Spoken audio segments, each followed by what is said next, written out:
Trump के ceasefire ऐलान से ठीक पहले आखिर क्या खेल हुआ था? चंद मिनटों में किस तरह से करोड़ों रुपए कमाए गए, मैं आपको इस वीडियो में वही बताऊंगी। नमस्कार, आप देख रहे हैं न्यूज़ 18 का डिजिटल प्लेटफॉर्म। मैं हूं आपके साथ श्रुति श्रीवास्तव। सीज़फायर ऐलान से पहले तेल बाजार में करोड़ों डॉलर के दाम और मिनटों में भारी मुनाफा कमाने की आशंका के बीच रॉयटर्स की एक रिपोर्ट आई है, जिसने बाजार में हेरफेर के शक को और बढ़ा दिया है। विस्तार से समझते हैं। ऐसा माना जा रहा था कि ईरान वॉर और सीज़फायर की खबरों से बाजारों में हेराफेरी कर मोटा पैसा बनाया जा रहा है। अब रॉयटर्स की एक रिपोर्ट ने इन कयासों को और बढ़ा दिया है।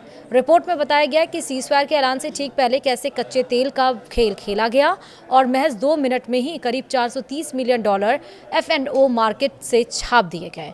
ये तो हुई एक दिन की बात। वहीं अगर बात पूरे अप्रैल की करें तो करीब 20 दिनों में मार्केट को मैनिपुलेट करके करीब 2.1 बिलियन डॉलर की हेराफेरी कर दी गई।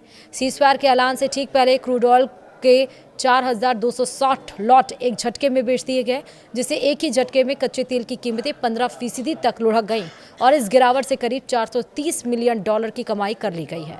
मंगलवार को अमेरिकी राष्ट्रपति डोनाल्ड ट्रंप के यह कहने से ठीक 15 मिनट पहले कि वह ईरान के साथ संघर्ष विराम को आगे बढ़ाएंगे, ट्रेडर्स ने कच्चे तेल की कीमतों में गिरावट पर $430 मिलियन के दांव लगाए। इस महीने यह तीसरी बार है और कुल मिलाकर चौथी बार जब ईरान जंग से जुड़ी बड़ी घोषणाओं से ठीक पहले तेल की कीमतों पर बड़े और सही समय पर लगाए गए दांव सामने आए हैं। मार्च में एक संयुक्त दांव $500 मिलियन का था, जबकि अप्रैल के दामों का कुल मूल्य लगभग $2.1 बिलियन रहा। LSEG के आंकड़ों के अनुसार 1954 से 1956 तक GMT के बीच करीब 4,260 लॉट ब्रेंट क्रूड ऑयल एक साथ बेचे गए, जिनकी कुल वैल्यू लगभग 430 मिलियन डॉलर थी। यह सौदा ऐसे समय में हुआ जब बाजार बंद होने के बाद कम वॉल्यूम में ट्रेडिंग होती है, जिससे कीमतों पर इसका असर ज्यादा दिखता है। उस वक्त तेल की कीमत लगभग $100.91 प्रति बैरल थी, जो थोड़ी गिरकर $100.66 पर आ गई।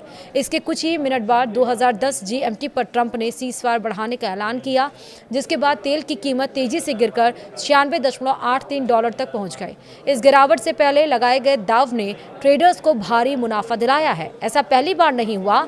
मार्च और अप्रैल के दरमियान इस तरह के कई बड़े दाव देखे गए हैं।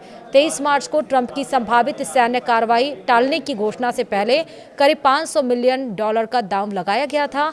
वहीं 7 अप्रैल को सीज़फायर की घोषणा से पहले $950 मिलियन और 17 अप्रैल को स्ट्रेट ऑफ हॉर्मुज़ से जुड़ी खबर से पहले $760 मिलियन के दाव लगाए गए। कुल मिलाकर अप्रैल में ही ऐसे सौदों की वैल्यू $2.1 बिलियन तक पहुंच गई, जिससे यह संदेह गहराता है कि बाजार में इनसाइड जानकारी के आधार पर ट्रेडिंग की जा रही है और इस पूरे मामले में अमेरिकी एजेंसियां जांच भी कर रही हैं। हालांकि अभी तक किसी भी पक्ष ने आधिकारिक तौर पर बाजार में हेरफेर की पुष्टि नहीं की है, लेकिन जिस तरह से अहम घोषणाओं से पहले सटीक दाम लगाए गए, उसने बाजार की पारदर्शिता पर गंभीर सवाल खड़े कर दिए हैं। अगर यह साबित होता है कि इनसाइडर जानकारी का दुरुपयोग हुआ, तो यह वैश्विक कमोडिटी बाजार के लिए बड़ा झटका साबित हो सकता है। वीडियो में इतना ही। नमस्कार।